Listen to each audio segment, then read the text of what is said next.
Believe it or not, this restaurant is ours, and it's meant for my oldest son and his wife. If you don't like it, then get a divorce. Yelled my husband in a fit of rage. Following him, my husband's brother, now called Mike, made his arrogant claim. I'm part of this family too, you know? Surely I deserve some part in the restaurant. Not to be left out, Mike's wife Karen also berated me. You don't deserve to run such a fine establishment. Get out already. I felt a surge of anger within me. I couldn't care less about what happened to these people. I decided there and then to put them in their place once and for all. The first order of business to correct their misguided notions. I can't help but smirk at the thought of the look on their faces when they find out the truth. My name is Natalie Farrell. At 35, I'm running a sushi restaurant. I have many regular customers, and thankfully, the business is doing well. The shop was originally started by my grandparents. Both of my parents passed away from illness when I was young, so my grandparents became my guardians. As I helped out in the shop, I became interested in becoming a sushi chef and taking over the shop. After graduating from culinary school, I started working in the restaurant immediately. I learned how to make sushi from my grandfather and how to serve customers from my grandmother. Thanks to their guidance, I became a competent chef and developed proper etiquette. For a while, the three of us ran the shop. But when I turned 23, a man named Steve Farrell came to our shop. He was 5 years older than me. He used to be a sushi chef, but the shop he had been working at had closed down, so he was looking for a new job. My grandparents were considering retirement due to their old age. They had mentioned that they wanted one more employee, so we decided to hire him. His skills were undeniable, and he quickly became a valuable asset. I learned a lot from him, and we eventually grew close and got married when I was 25. My grandparents thought Steve was a reliable and honest man, and they felt secure with him. Our married life went well, and after my grandparents retired, we continued to run the shop together, supporting each other. However, when I was 31, my grandmother passed away from an illness. The following year, my grandfather also passed away.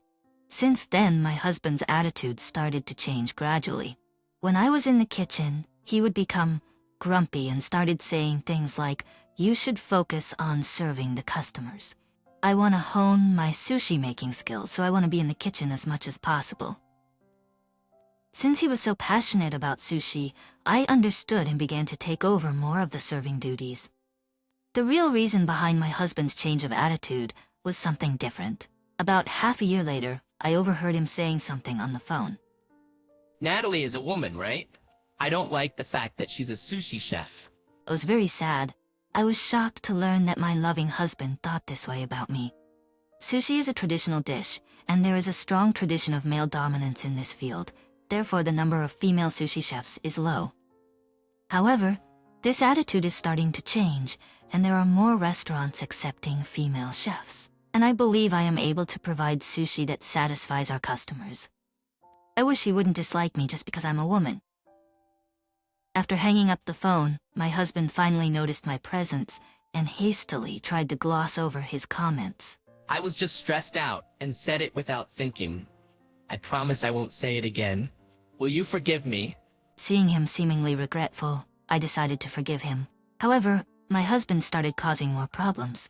One day, I noticed that $3,000 had been withdrawn from our savings account. When I confronted him, he said, "My brother Mike lost his job, and I had to help him out. He's family after all, there's nothing we can do." Frankly, I didn't like it. The reason being, Mike is a problematic person. He initially aimed to be a chef, but quit early due to the rigorous training and has been job hopping ever since. Every time we met, he would ask for money, and he gave off a very irresponsible impression. His wife, Karen, also can't hold a job. Despite this, she always had an aggressive attitude towards me, saying things like, "You must be so tired from working all the time." I'm a housewife, so I enjoy my free life.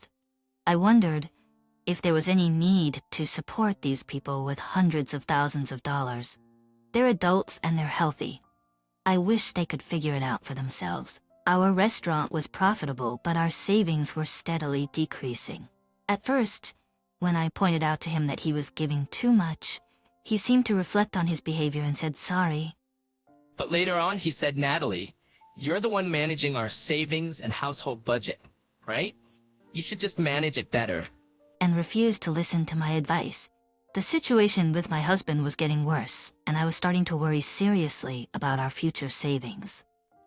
I briefly considered divorce, but eventually decided against it. Steve is an excellent craftsman, and without him, our restaurant would suffer. Besides, Steve has always been a responsible person. I clung to this thin hope that he would pull himself together someday. Later, I would realize how naive this thought was. Years have passed since my grandparents passed away, and we arrive at the present day. At this point, an event occurred that I could no longer tolerate. On our restaurant's day off while I was doing the laundry at home, the doorbell rang. When I opened the door, there stood Mike and Karen. Hey, from today on, I can eat sushi every day now, right? Lucky me. I can eat sushi every day now, right? Lucky me. Their words made no sense. As I was at a loss, Steve appeared, and I demanded an explanation. They will be living with us for a while from today on. I was even more confused. Upon further inquiry, I learned that Mike and Karen were in dire financial straits and couldn't even afford their apartment rent. Upon learning this, Steve had taken it upon himself to allow them to stay with us for a while. What's more, neither Mike nor Karen were working, so we were expected to cover their living expenses as well. I told Steve, "Don't make decisions like that without discussing with me first." He shrugged it off, saying, "There are families, so it doesn't matter."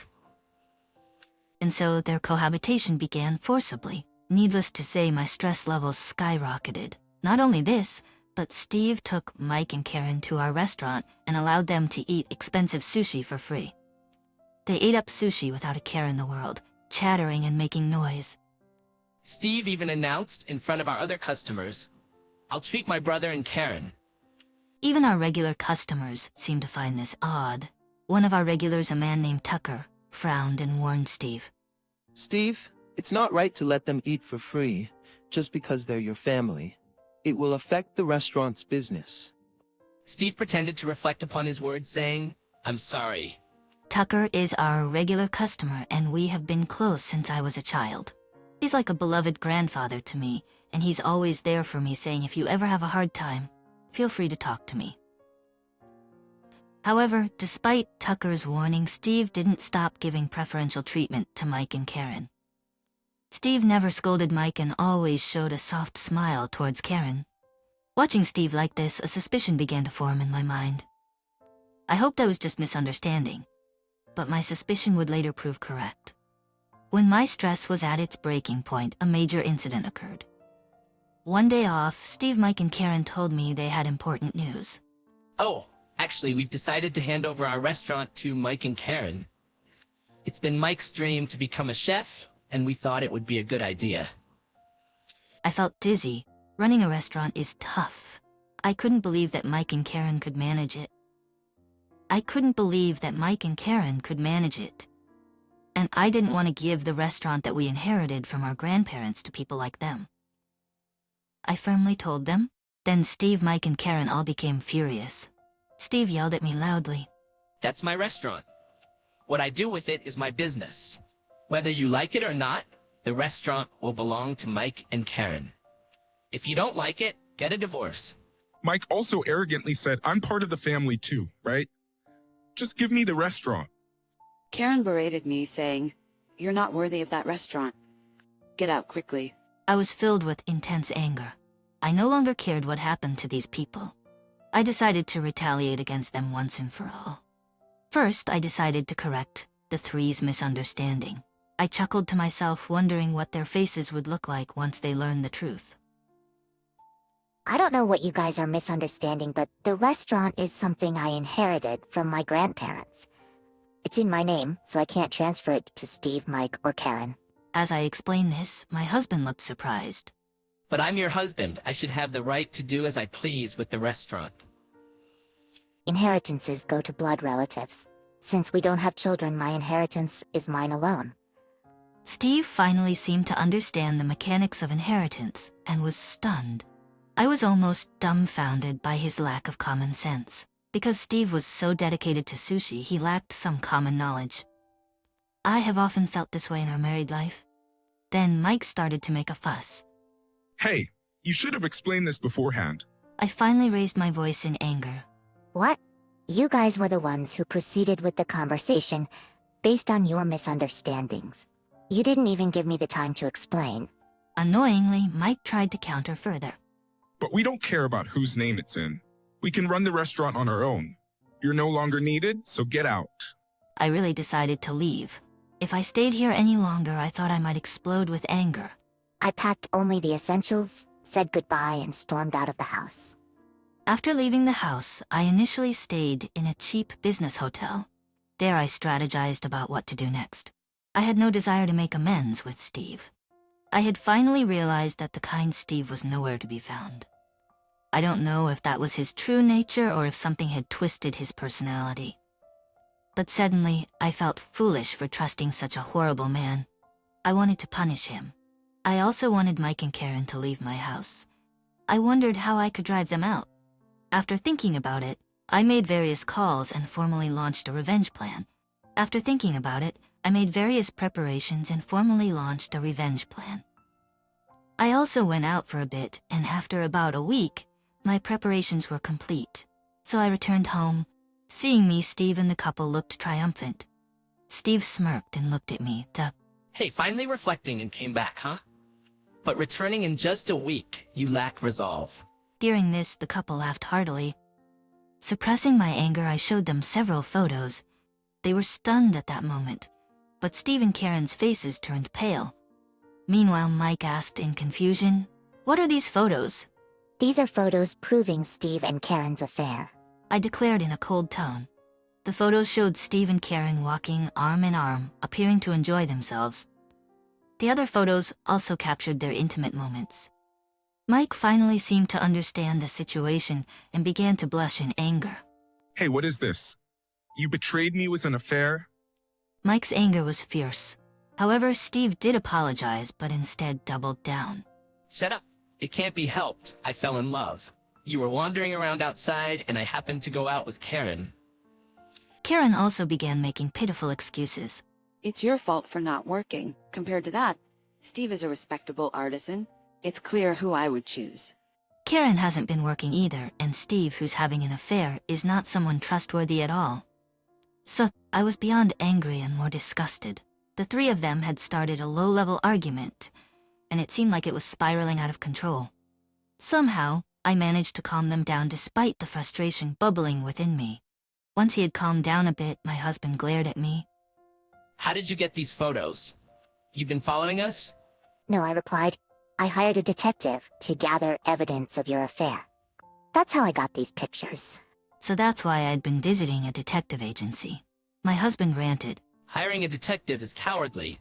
But the real coward was my adulterous husband. Well, it's unlikely he would understand that. Then Mike asked a question. How did you realize my brother was having an affair? You must have suspected something to hire a detective. I let out a chuckle. Of course I could tell. We are married, after all. I noticed right away how excessively sweet he was acting around Karen. The smile he had for her was completely different from the one he showed me or our customers. My husband was speechless. He must have thought he wouldn't get caught. In his shock, he revealed too much in front of my grandparents. How he had acted as innocent as a cat, how he had married me for my shop, how he didn't really love me, and so on. I looked at him coldly, my heart aching. Despite loving you so much, I was betrayed by you. I have endured a lot of pain. Do you understand? I've endured a lot of pain. Do you understand how much I've suffered? Can you imagine how much you've made me worry? At my harsh words, my husband finally fell silent. He looked remorseful, but I had no intention of forgiving him. Steve and Karen were silent too, probably feeling awkward. Finally, there was some quiet, and I continued, I will be claiming damages from both Karen and Steve. Be prepared. At these words, Karen erupted. Wait, I have no money. How can you claim damages from someone like me? I cut off Karen's words. All you have to do is work and earn money now. You can pay in installments. It's inconceivable to hurt someone and not make amends. Karen, looking shocked, could only manage a week, okay, and then fell silent again. I took out the divorce papers I had already filled out and made my husband fill in the necessary parts. All I have to do now is submit these to the office and I can say goodbye to the bothersome man. The matter of the affair was now more or less settled. However, there was still something left to be done by the three of them. I asked them, "You didn't just cause me trouble, did you?" The three of them looked clueless. They really didn't seem to understand, so I reluctantly explained, "You treated the customers of our shop poorly, right?" I have been in regular contact with our regulars over the past week, and they all voiced their complaints.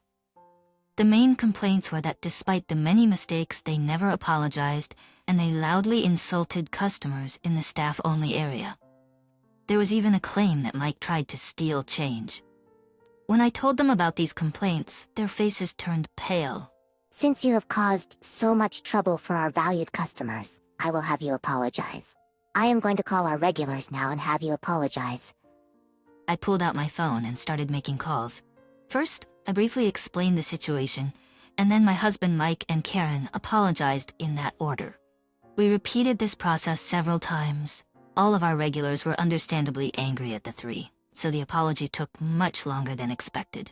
I knew Tucker's address, so I had them go and apologize to him directly. When Tucker saw the three, he raised his voice. You were absolutely terrible. How dare you face people with that attitude? No matter how delicious your sushis are, I will never have them again.